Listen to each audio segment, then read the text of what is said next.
Hello and welcome to Byline Radio and What the Papers Don't Say with me, Adrian Goldberg. Today our guests include Louise Calvey from Refugee Action on the UK's latest plan to help Ukrainian refugees. And Byline Times writer Sam Bright calls on Andrew Neil to apologise for comments he made about Carole Cadwalladr, the journalist who exposed the Cambridge Analytica scandal, which identified that millions of Facebook users had their data collected without their consent and which was used in the Trump presidential campaign and, critics claim anyway, in the EU referendum campaign. First, though, just an update on the latest from Ukraine. The war moved closer to the EU and NATO member Poland yesterday when Russia bombed a military base 15 miles from Poland. The United States has warned Russia that it will feel, quotes, the full force of NATO if it strays over the border. Peace talks between Russia and Ukraine have resumed, but in the meantime, an apartment block in the Ukrainian capital, Kyiv, has been targeted, killing at least 2 people and injuring 12 others. And a pregnant woman and her newly delivered baby have died after Russia bombed a maternity hospital in one of the most shocking episodes of the invasion in Mariupol last week. The UK is planning to offer households £350 a month to house refugees fleeing the war in Ukraine. Let's talk now to Sam Bright, who is the investigations editor of the Byline Times. Sam, good morning to you, or good afternoon as it now is. What is the latest on this? It's been well trailed over the weekend. Yes, on the refugees, Ukrainian refugees, the government's announced a new package, which is £350, as you mentioned, a month. For those who will agree to host a Ukrainian refugee in their home, one or more Ukrainian refugees in their home. They have to do it for a minimum of 6 months and a maximum, I think, of 3 years. And the refugees will be able to work and claim benefits in that time. Crucially, though, if you agree to accept more than one Ukrainian refugee, you don't actually get another £350. I think £350 looks like the maximum that you'll get a month for hosting Ukrainian refugees in your home. I mean, it's been criticised as another way in which the government's response to this crisis has been insufficient. We look to be outsourcing the solution to private households rather than the government taking responsibility. Yeah, although people would say there are many British people who are willing to help out, and the government is dipping into the coffers, obviously funded by the taxpayer ultimately, to try and ensure that ordinary people who do want to help Ukrainians are in a position to do so. So I think many people will see parallels with the kinder transport scheme. This was the scheme through which my father arrived in the UK just before the Second World War, when the children, Jewish children, were allowed to leave Nazi Germany. Sort of very interesting thread today by Jonathan Friedland, the broadcaster and journalist, pointing out that although Britain does like to pat itself on the back for its warm and welcoming attitude towards refugees, of course, one of the key points of kinder transport was that it was only the children. Jewish adults were not welcome by the majority of the population, it would seem, in the UK prior to World War II. Perhaps a slightly different situation now, but I think at least ordinary people who want to do something, Sam, will, under this system, be allowed to do so. They will, yes, certainly. And in that regard, it's to be encouraged. I think the thing is that nobody would object to this sort of scheme if it was sort of a supplementary scheme to a very generous government offering of the sort that we've perhaps seen in the EU. You know, we're never going to match Poland. We're never going to match those Eastern European states or Germany, even in terms of our response and the amount of refugees that we take in. But at the minute, we're not even getting close to that response. And so this being one of the primary ways in which we're accepting asylum seekers and refugees from Ukraine does seem to fall quite short alongside the extension of the family visa offering, which has obviously had so many flaws over the past couple of weeks. Yeah, I know that I spoke to Bella Sankey recently for the Byline Times podcast, and you'll be able to listen to this programme again on the Byline Times podcast. Bella Sankey from Detention Action saying that although the government had estimated that 200,000 people could come in via the family visa route from Ukraine, it was actually very difficult to work out where that calculation had come from. At the time, that seemed to be the limit of the government's commitment, but we're now talking about an unlimited scheme. They have put no cap on the figures. So if people say they are generous and are willing to be generous enough to host a refugee Ukrainian family, then I suppose in some ways, as you say, you're privatising the care of those Ukrainian refugees. But people who care about it at least do have a mechanism now by which they can achieve that. Yeah, certainly. And it will be really interesting to see the generosity of the British people. I'm really fascinated to see how many thousands of people accept Ukrainians into their homes. And really, the government is staking its success on that generosity. So, the British people could, they'll very much help Ukrainian refugees. But if they don't, then the government might have a few problems on its hands. Yeah, well, no, but it's an interesting point, and this is more than dancing on the head of a pin. Really, this is quite an important distinction that you've introduced, because if the British people are as generous as many people hope they will be, and many of us feel that they will be, then in a sense that solves the government problem for them, doesn't it? If, however, the British public, for whatever reason, isn't as generous in welcoming Ukrainian refugees as many people hope, then there is a real problem, because the government will still be under pressure to try and house more Ukrainian refugees than it is currently apparently willing to do so under its own steam, as it were, albeit with a population that seems to be unwilling to do that. So that maybe is a problem up ahead. Let's have a thought as well about the criticism of Priti Patel today by the Liberal Dem leader, Ed Davey. He's called for Priti Patel to be sacked by Boris Johnson because of her handling of the refugee crisis so far. Yeah, it seems as though you could have said that multiple times over the past few years, not just in relation to this crisis. I think the thing is that this seems to be testing Boris Johnson's patience, in particular, mishandling of this issue. Obviously, we've seen some really repulsive things coming out of the Home Office over the past couple of years, from potentially deploying the Navy to push back asylum seekers crossing the Channel. Plans potentially, though they'll never come to fruition, but the fact that the Home Office is speculating on them is quite disturbing. Sending asylum seekers off to Pacific Islands to have their status checked. Yet, there've been no qualms from Boris Johnson about those ideas, but obviously, this is a crisis that's enveloping the world and the focus of the British population, which is, as you've said, wants to see more generosity towards refugees from Ukraine. And so I think political necessity is causing Boris Johnson to think more harshly towards Priti Patel's natural her natural attitude towards asylum seekers, which is one of crime and punishment, rather than natural generosity. Yeah, well, I think you hit on a really interesting point there, Sam. And by all means, if you're listening, incidentally, wherever you're listening to this, to Byline Radio around the world, if you've got any comments, any contribution to make, as long as it's sensible and reasonable, we'll welcome you on. Just request access to the microphone. There has been, really going back to Theresa May's time, the hostile environment towards migrants. And Priti Patel, as Home Secretary, has very much seized on that.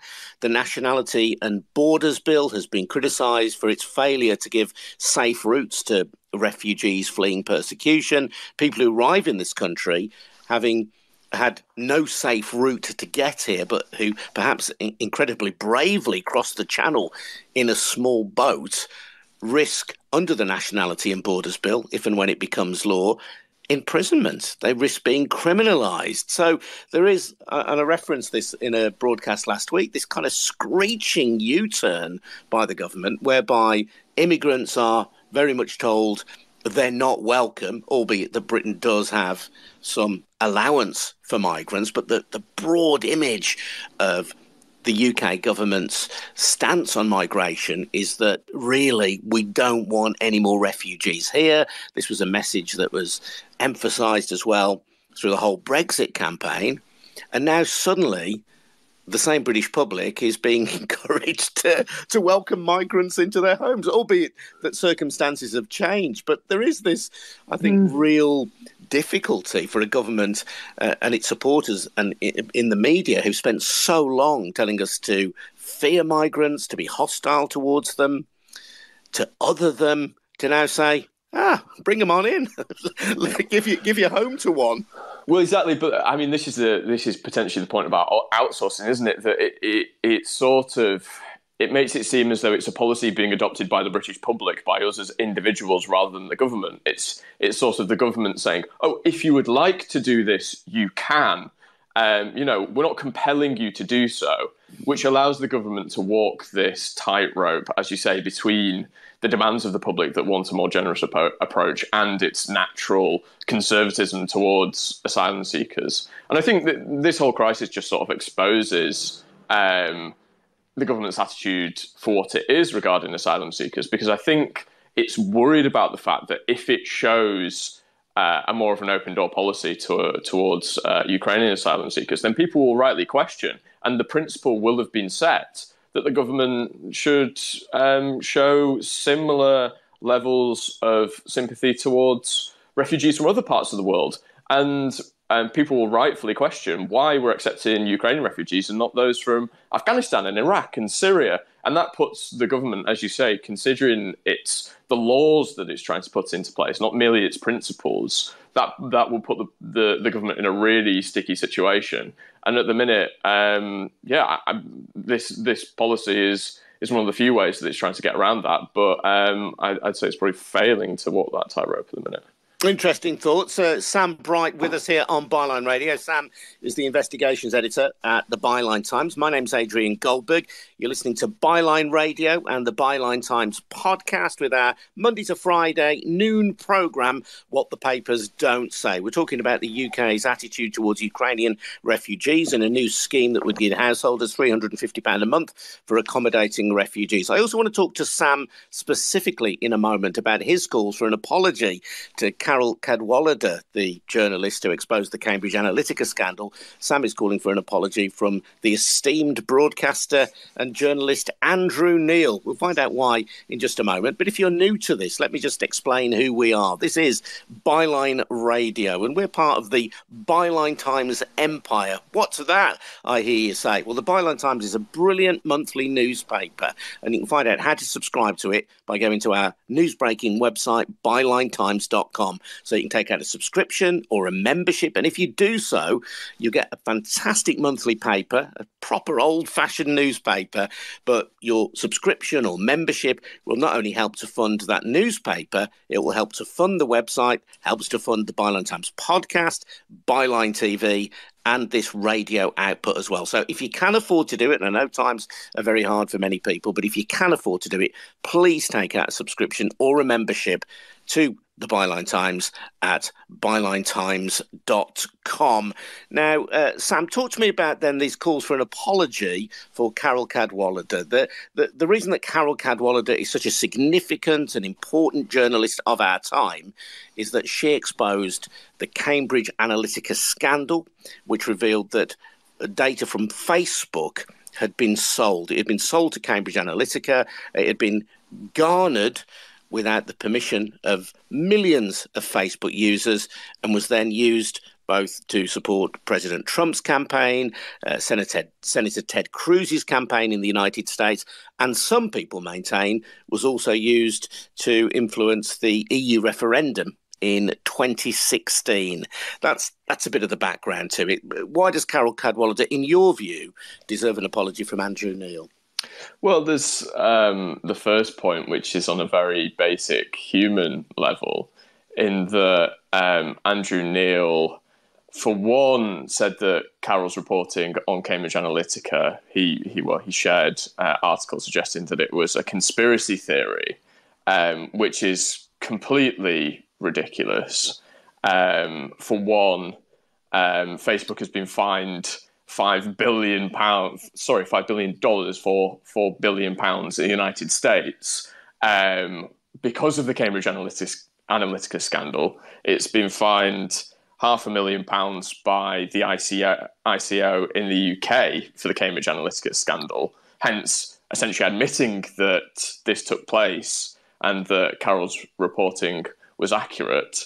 There's a question there as to why we're only able to impose a £500,000 fine, which was the maximum that the ICO was able to impose, whereas the United States was able to impose $5 billion. But that's a different question entirely. So Andrew Neil suggested that story was a conspiracy theory, which evidently it wasn't. There was undercover reporting exposing many of Cambridge Analytica's dodgy practices. So he's wrong. He's wrong on that front, and to suggest that Carole peddled a conspiracy theory it's itself a conspiracy theory from Andrew Neil. And then off the back of that, he suggested that Carole is a mad cat woman, that he's called her Carole Cadwalladr. It's just this personal vindictive campaign against Carole Cadwalladr, who, as you say, has led one of the most complex and significant investigations of the modern era.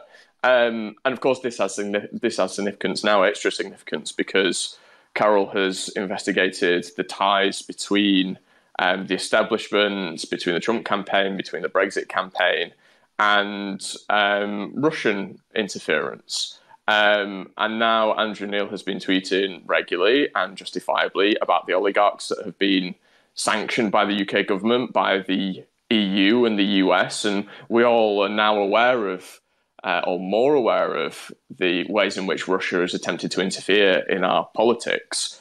And yet, whereas he was previously smearing Carole on social media for her stories on this front, he's not acknowledging the fact that all along she was one of the few people who was pointing a finger at these issues and calling on people to be more interested in them. And that shows, I think, a lack of journalistic ethics and just personal convictions from Andrew Neil. And I think it's the right thing to do. Yeah, I should point out that Carole, she's written about this on Twitter as far back in 2018. She was saying that she didn't want an apology herself, but she did say that the crazy cat lady criticism or slur against her has been adapted as an internet meme, and as you say, has been used in the years since then. And Carole's argument is that this isn't just abuse or criticism that you might deem as fair game within the journalistic world, but it is actually misogynistic. And it's the kind of abuse that encourages women journalists in particular to keep their heads down for fear of being criticised. And she referred Andrew Neil to the BBC. The BBC accepted that the tweet was inappropriate, and Andrew Neil has taken down that initial tweet. But of course, these things tend to gather legs. And Carole also made the point that some of the language used by Andrew Neil echoed the words of Aaron Banks of the Leave EU campaign, who, in different contexts, Andrew Neil has been a colleague of, or has been involved with anyway. I'm just reading now from Carole's tweet saying that Andrew Neil's previous relationship with Aaron Banks was cited in Banks' memoir, in which Banks writes that he attended the Addison Club, founded by Andrew Neil at his suggestion to raise funds for the Leave campaign. So we're not going to get into the ongoing legal battle between Carole Cadwalladr and Aaron Banks, but again, it's this link suggesting that Andrew Neil was perhaps being rather less than fair and rather less than open about his connection with Aaron Banks when he made these criticisms of Carole Cadwalladr. Yeah, and if you look at what Andrew Neil has repeatedly said about and to Carole, is that he claims that she was reporting on an ideological basis, as in she knew the endpoint that she wanted to get to and then filled in the blanks from there. For one, if that was the case, she just filled in the blanks and proved the case. So regardless of whether it was ideological or not, she's proven to be right. And secondly, I think it's very rich now, given what we've seen over the course of Andrew Neil's career since he made those comments, to claim that someone else is being ideological. I mean, we well know that Andrew Neil is the chairman of The Spectator, which is a right-wing, increasingly so, publication. We also know, of course, that he co-founded GB News, which he left, quite soon afterwards, after it turned into basically a mouthpiece for Nigel Farage. So some people call it KGB News these days. Well, precisely, and I would encourage people to research why that is the case. But Andrew Neil clearly, has certain political predilections, and the hypocrisy in claiming that Carole Cadwalladr is somehow is biased, or her journalism has been tainted by her own is just ridiculous. Yeah, stay there if you would, Sam. I want to bring another voice into the conversation. And if you're looking at your phone, you'll see in the bottom left-hand corner there's a little microphone icon. And if you want to join in our conversation, just tap on that. And as long as you've got something reasonable to say, we'll let you say it. Ian is joining us, I think, from Birmingham. Hello, Ian. Oh, I thought he was anyway. I thought he was joining us from Birmingham. Hello, can you hear me? Yeah. I can. Sorry. Yeah, go on, Ian. Good on mute on. Hi, guys. You okay? Yeah, good. Thank you, mate. Okay, go on. so what's your point? Yeah. What I'd like to do is just talk about the Andrew Neil part and the nexus that comes along with Brexit on top of that. Now, I just get the feeling that the reason why they attack Carole so much, and you may have seen Paul Staines and others have chimed in yesterday, some threads yesterday on her, is that it's all about protecting Brexit. If we, I'm a Remainer, I'll admit that, if we can prove Russian interference in Brexit, if we can tell the general public this was fraudulently done, not for the benefit of the UK, but for the benefit of Putin and others, then Brexit could fall. And I just get the sense it's all about the protection of Brexit. What? That's a really interesting point. And to pick up, by the way, I'll let Sam comment on that in a moment, Ian. But Carole's continuing to tweet about this as well. She might, and talking about kind of an orchestrated campaign against her. And she posts up an article from The Spectator. And of course, Sam has already explained the links between Andrew Neil and The Spectator. This was an article in November 2020. Carole Cadwalladr should now return her Orwell Prize. Something from Russia Today in 2020. With her journalism deemed untrue, will award-winning Carole Cadwalladr get to keep her gongs? All of this designed to undermine Carole Cadwalladr, yet what she has done is brought into the public light really important information. I should just come back to you, though, Ian, and say that according to the Information Commissioner anyway, Cambridge Analytica, which was the recipient of this information from Facebook, was not involved in the EU referendum. That was their official verdict after a 3-year investigation. They say Cambridge Analytica was not involved in the 2016 vote beyond some initial inquiries made in the early stages. But nevertheless, even at that level, the question has to be why, and was there any other kind of interference planned or mooted or suggested? Can I just say, I mean, Cambridge Analytica goes to Steve Bannon, doesn't it, as well? And if you now see what Steve Bannon is saying about Putin and everything, and you now see what individuals are saying, and it's come out in the open. I mean, this extends all the way to Lebedev and Boris Johnson, and it extends to Chelsea and Roman Abramovich. It extends the Putin influence was always to weaken the West in whatever way, make us compliant on oil or gas, make us compliant on his money, make us compliant politically, and weaken. Now, I can see.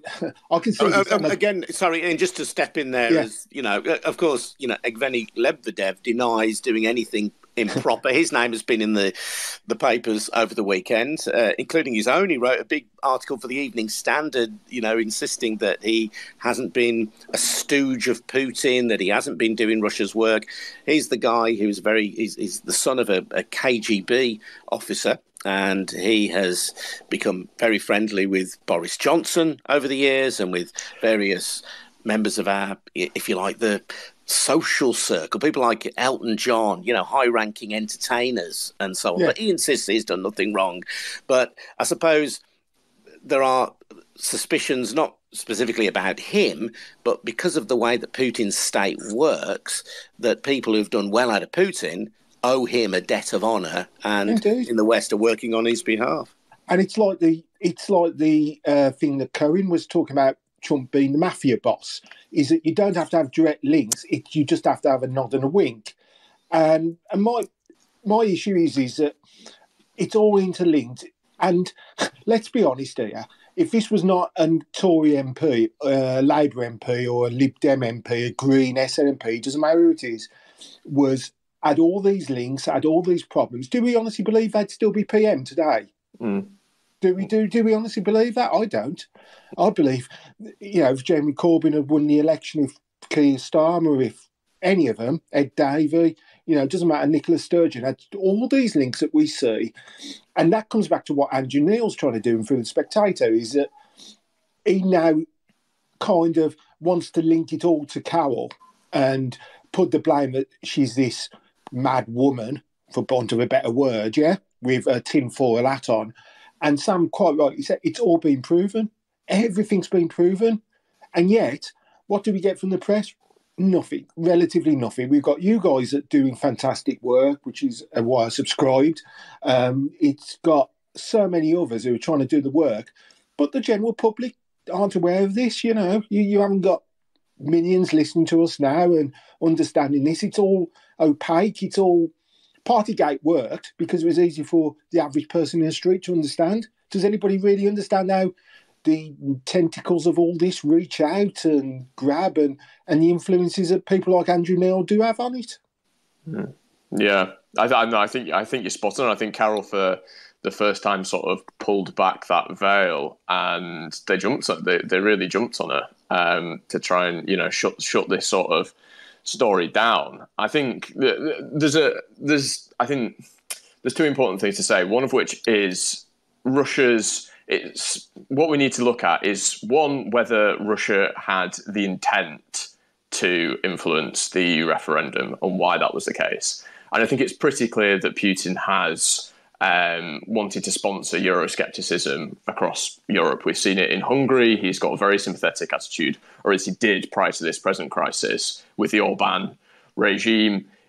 He's clearly built support with Marine Le Pen and the National Front. The National Front in France got considerable funding, I think it was 2014, from Russian sources, and Le Pen has basically parroted a lot of Putin's line. So Putin clearly sees, as you say, Euroscepticism as a way to destabilise the West. And so ideologically, I think we should be sceptical of Brexit on that front, though I agree, I think far too few people know about it to be bothered.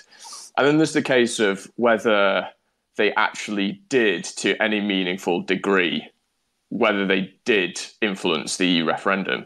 And basically, Carole's given us enough evidence for us to seriously investigate it. Theresa May has even echoed plenty of the things that Carole and others have been saying. She said that, Russia is clearly trying to interfere in UK politics and the politics of the West. But the fact is, as the Russia report said when it was belatedly released in July 2020, that the government has done nothing whatsoever to try to investigate whether Russia has interfered or not. So Andrew Neil and the likes are calling Carole a conspiracy theorist when no serious investigative work from the powers that be has actually taken place into Russian interference, which I think shows their ideological strain and how they view the story, regardless of the evidence.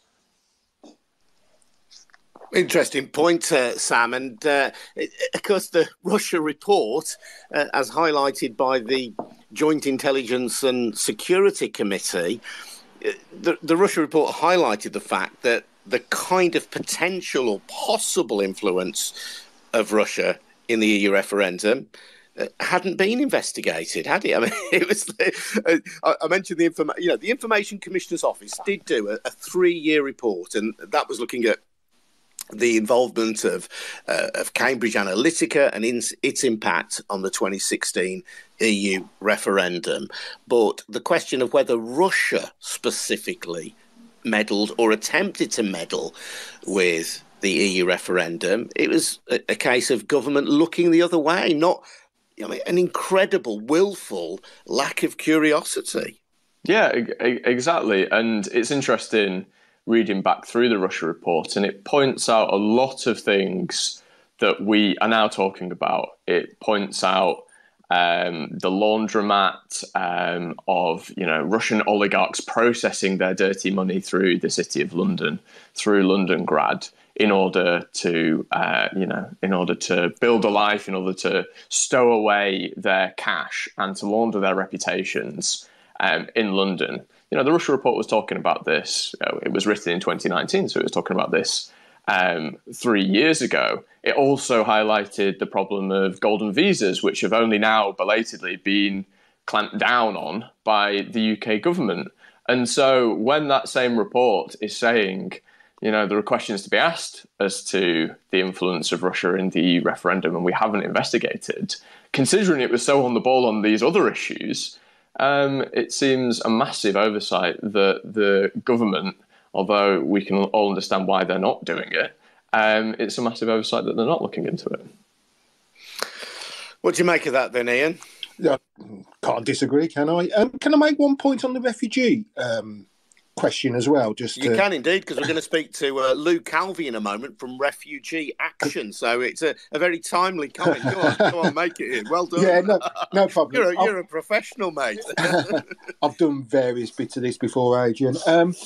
Can I just say, I've got a mixed heritage, and I recently found out I was Ukrainian Jewish on one part of my family. So this goes quite close to me. And what I see now from the government is something that I thought we'd left behind in the 30s. I don't know if you're aware of the story of the St. Louis ship with the Jewish refugees that was refused portage across the world and went back to Germany, and most of those got killed. It's exactly the same now for us. In the UK, to say you need a visa to come in is, to me, abhorrent.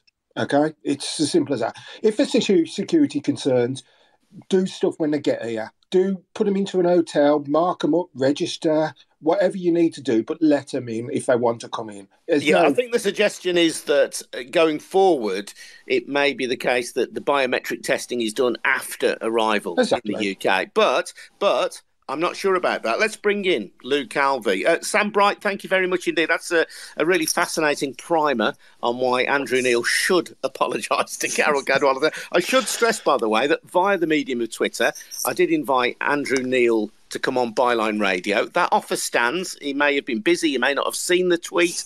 I thought it was appropriate to send it via Twitter. You've been blocked, by the way, haven't you, Sam? I have. I'm not holding my breath on an apology, Adrian. But good effort. Good effort asking him. Well, I don't think I've been blocked yet, but I don't want to be blocked. I want to have the conversation with Andrew Neil. I think it would be brilliant if he came on and at least addressed the issues. I mean, he may disagree that he needs to apologise. That's fine. But I would love to hear Andrew Neil. So, Andrew Neil, the door is open for you any day of the week, Monday to Friday, from noon here on Byline Radio. Thank you, Sam. Cheers, Adrian. Speak again. That's the investigations editor of Byline Times, Sam Bright. You can read him at the Byline Times on the Byline Times website, bylinetimes.com. That's where you'll also find out how to subscribe to the monthly Byline Times newspaper, which funds the website, also helps fund Byline TV, the Byline Times podcast, and Byline Radio. Right, Louise Calvey, sorry, I've kept you waiting there a while I've ranted on. Welcome along. How are you? I'm good, thank you. How are you all? Yeah, great to have you on, and you've mastered the technology now. It's a whole dark art to me, but I'm learning. It's a brilliant thing, though, Lou. It is a brilliant thing, and it means that you and I can chat, and we'll have this conversation now live to the many people who are listening across the world, by the way, not just in the UK, and then we'll put it up on the Byline Times podcast so thousands more can listen to it. It's a wonderful thing. It's a moment. You're making me nervous now. You're making me nervous. I was going to say it's a moment of liberation, the radio revolution that you're part of, Lou. So I thought that talk me through. I was going to pick up on something Sam said, but talk me through from your point of view, then, from Refugee Action, what you make about the government's £350 month and offer to householders to home Ukrainian refugees. Our principal situation at the moment is one of utter confusion and quite a lot of concern. But equally, we're trying to be optimistic about it. I think the confusion stems largely from the fact that there's been absolutely zero discussion with any of the NGOs that have experience in working with displaced people in the UK. No dialogue from the various government departments at all in the lead up to the weekend. And would you normally expect that, Lou, if there was a big policy initiative around refugees? I mean, particularly something as unprecedented as this. I mean, this government's never tried anything like this before. So surely they would want to talk to the people that do this sort of work day in, day out and develop a scheme that was alive to the risks around it. That's the real concern. If you're not talking to people, how are you going to do this safely? We know that refugees are some of the most vulnerable people in the world. We know that if you're not born in this country, you're at much greater risk of exploitation, of being in really, really dangerous and difficult situations. So, look, we absolutely urgently want to see more Ukrainians getting access to safe routes to the UK. We absolutely want to see more people from lots of other nationalities to have access to safe routes to the UK. We should be mindful that there's still no safe route for people from Afghanistan to reconnect and reunite with family and friends in the UK. Very few safe routes for people from Syria, and nothing for the people of Yemen that are experiencing significant conflict over there. So we applaud the fact that the government are looking at exploring options that can offer scale and pace, but that scale and pace can't come at the expense of safety. And also, what's happened to our refugee and asylum systems then? I think it's telling that this scheme is being led by DLUC and Michael Gove. This is the levelling up department in government. Yeah. Where's Priti Patel? Where's the Home Office? Why can't we offer refugee resettlement spaces to Ukrainians? Why can't we just facilitate access to Ukrainians to our asylum system? Why have we got to develop a whole new bespoke programme? Is the state of refugee protection in the UK so damaged by this Tory government that it can't extend an offer to respond to a crisis situation in Europe? Well, seemingly so, and that's worrying. That's an interesting point about the Department for Levelling Up. Do you read something into that in terms of where refugees may be placed, if there is a broader system for placing refugees? Is it an indicator perhaps that Boris Johnson simply doesn't trust Priti Patel and the Home Office with the job? I think I'm past the stage of trying to figure out what Boris Johnson's thinking about.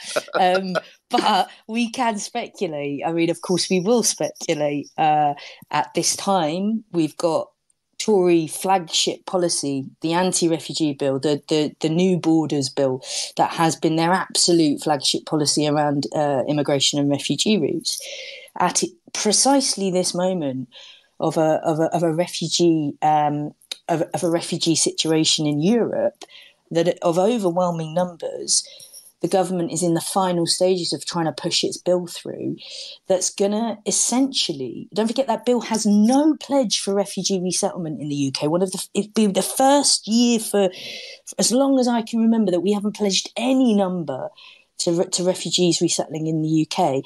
And the second element of that bill is it pretty much destroys the asylum system, and it makes claiming asylum in the UK even more difficult, and indeed proposes to criminalise it.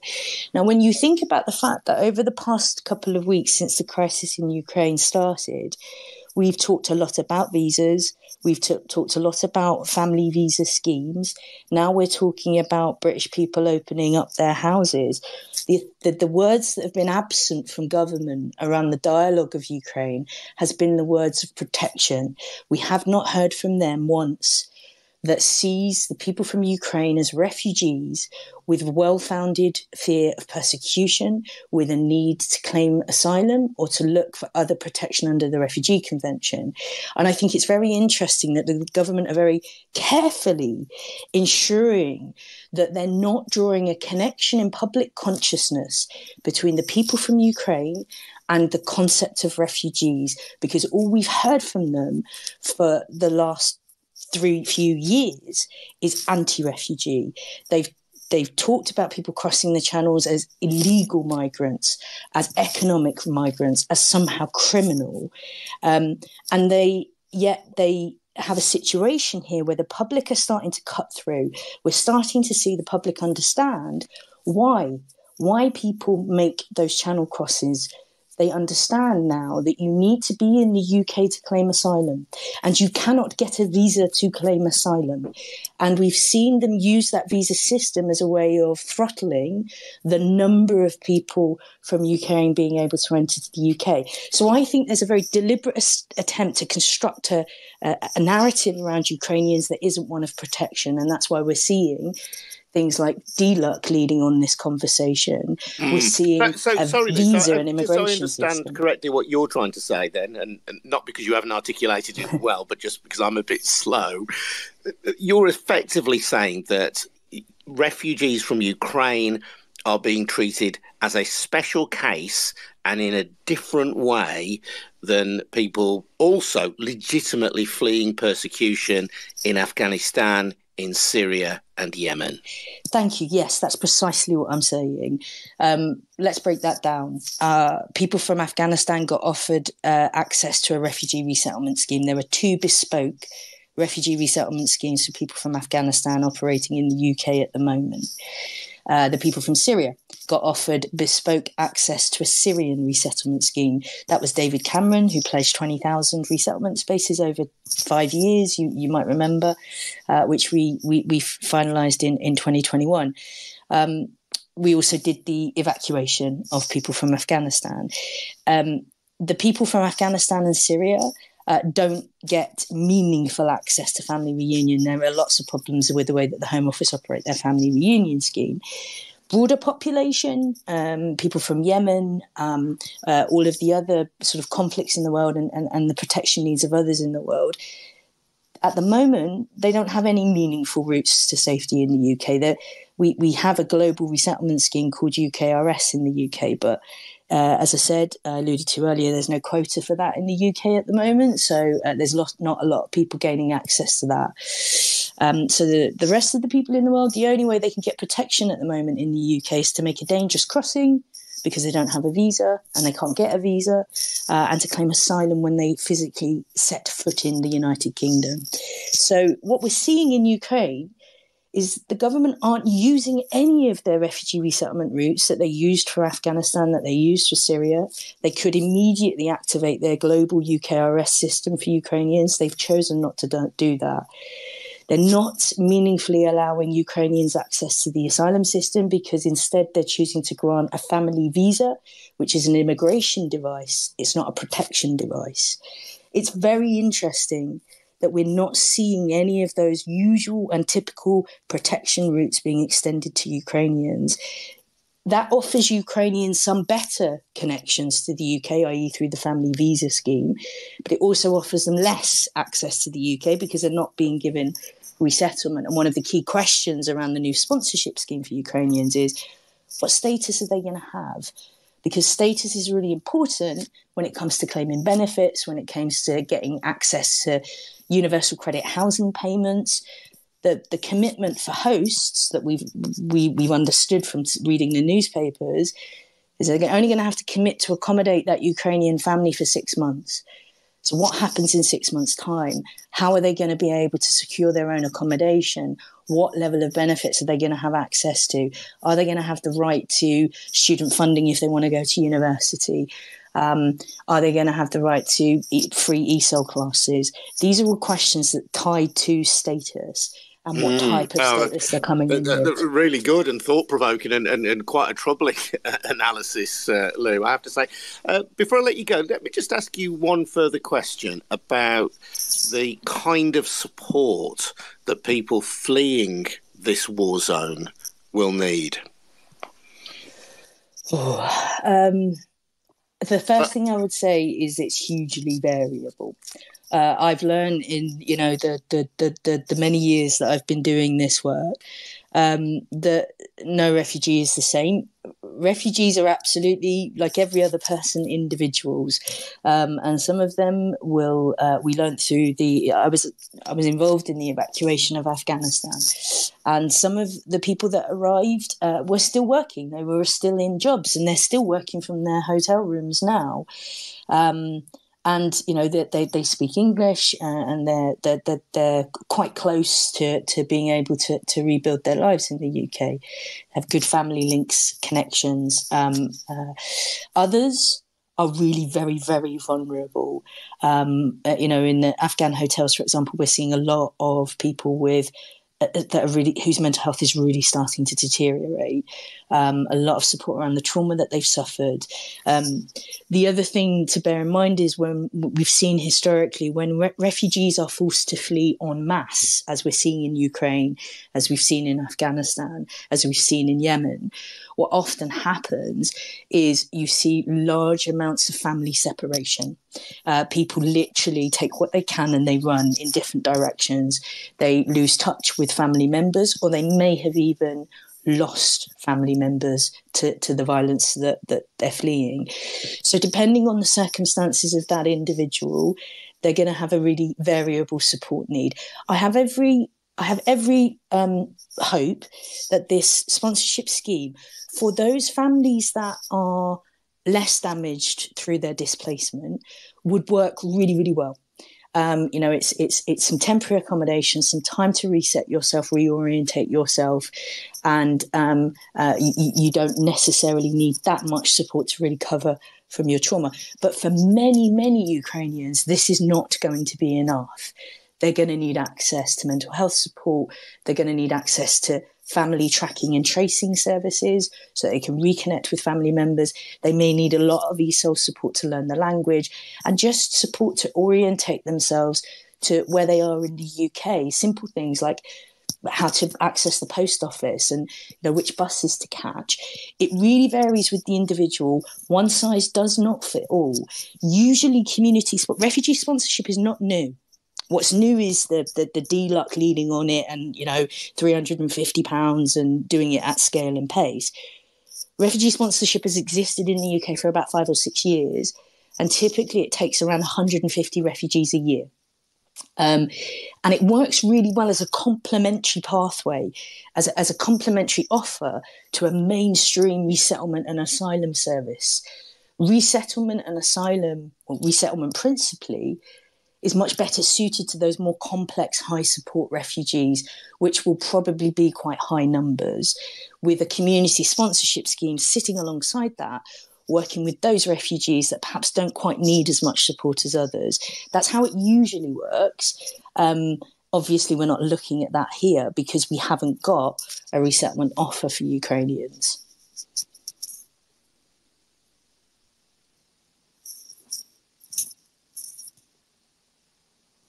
I'm thinking we might have lost the host, so I might just tell a few knock-knock jokes. You've got me back. It would have been good to hear your knock-knock jokes. That was that was me failing to use the technology there. Lou, thank you so much. Now that you've mastered the technology, maybe I'll keep mastering it as well. But we'll welcome you back another time. Thank you so much for your time. You're welcome. Thank you. That's Louise Calvey from Refugee Action. Let's speak to Denis Gansha now in Kyiv in Ukraine. Denis has been a regular guest on Byline Radio and on the Byline Times podcast. Denis, hello. How's the weekend in Kyiv been for you?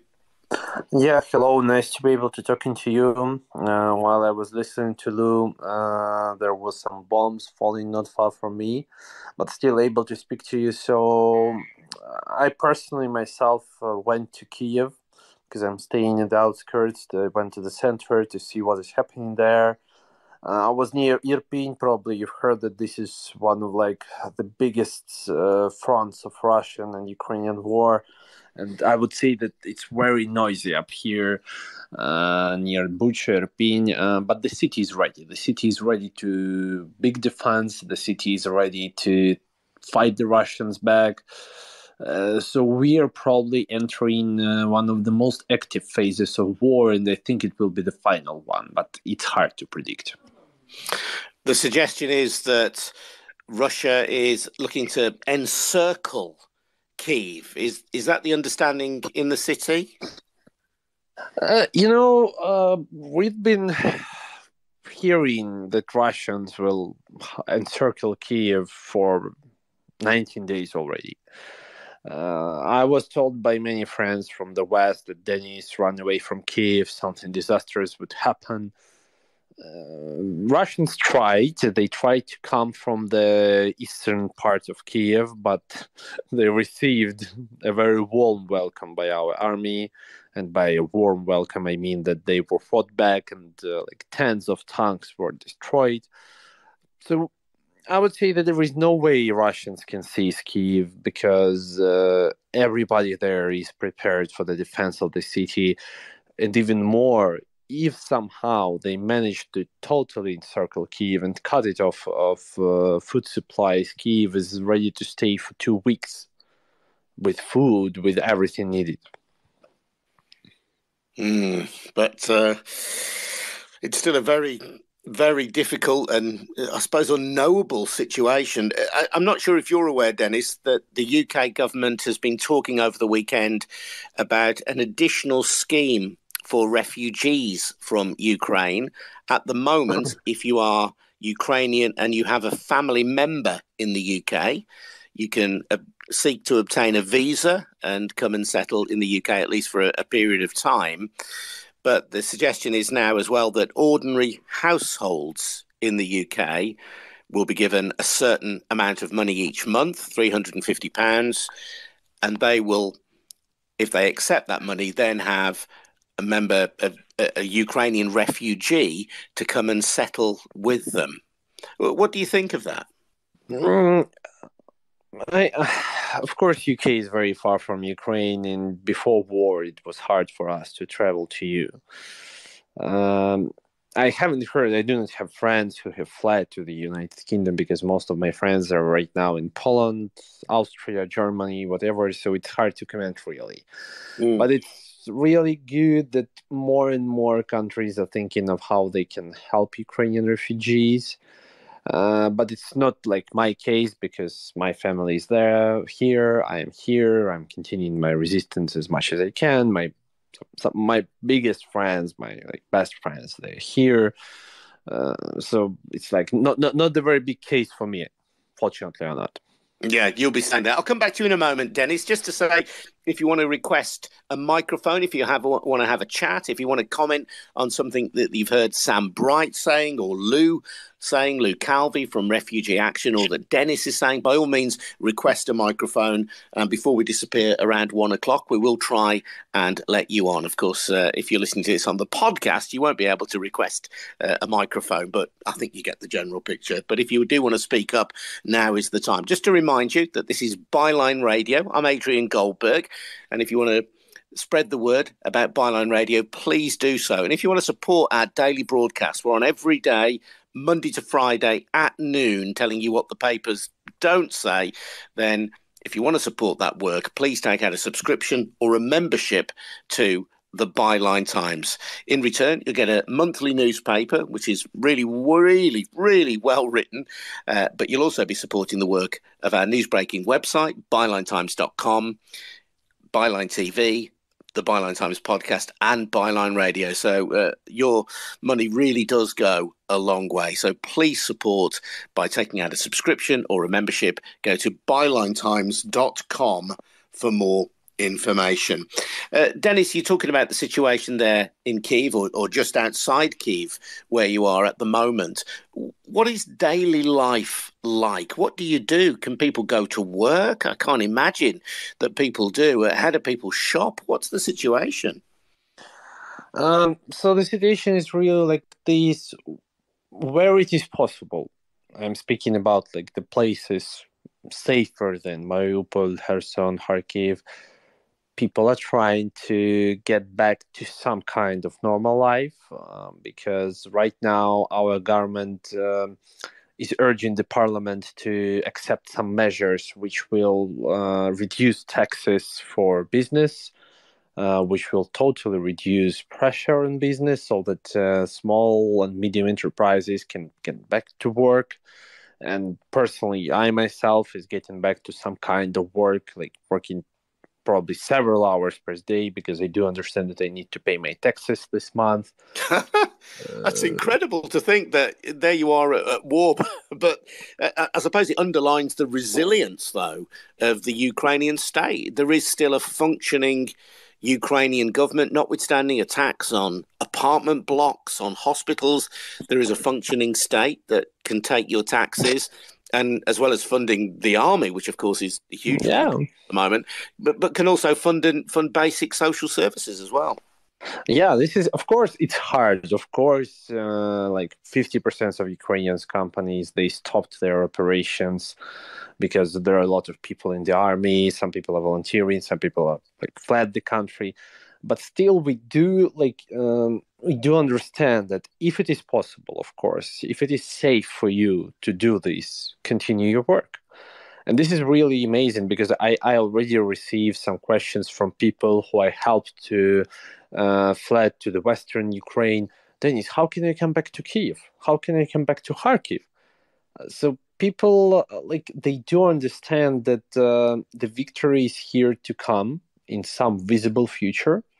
They do understand that the economy will be rebuilt. This is for sure, because we're receiving so much support in money from the West. And even the government, they have already, they plan to start receiving applications of those Ukrainians whose homes were destroyed by this war, so that to make sure that they will rebuild their homes. Wow, that's incredible. And Dennis, these negotiations are ongoing at the moment. We're told there are peace negotiations between Ukraine and Russia. And obviously, we just don't know what the terms of those negotiations are. But I think there is some fear amongst some commentators in the West anyway, that we will end up with a de facto partition of Ukraine, and that the eastern regions of Ukraine, which have been subject since 2014 to a Russian investigation by other means, that those parts of Ukraine may have to be ceded to Russia as part of a peace deal. Do you think that is likely? Do you think that is acceptable?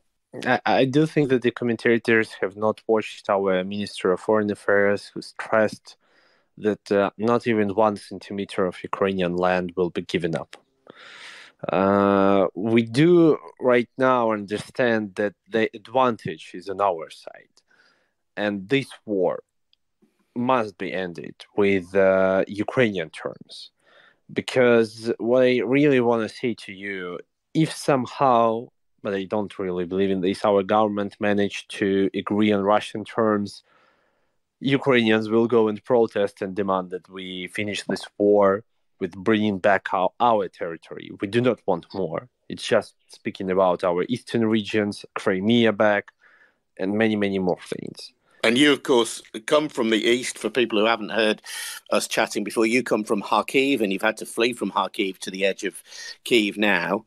But you believe that Kharkiv and all of the areas close to the Russian border must remain Ukrainian. They're not negotiable. Of course, for sure. And even Crimea is non-negotiable right now. Dennis, it's been great to speak to you again. Please stay safe. Solidarity with you from Byline Radio. We'll speak to you again very soon. And thank you to everybody who's been listening. Please spread the word about these broadcasts via social media. We will be posting this episode of Byline Radio and What the Papers Don't Say, I hope, very soon on the Byline Times podcast. But in the meantime, thank you very much indeed for listening. We'll see you again at 12 tomorrow. Thanks for listening. Bye-bye now. Bye-bye.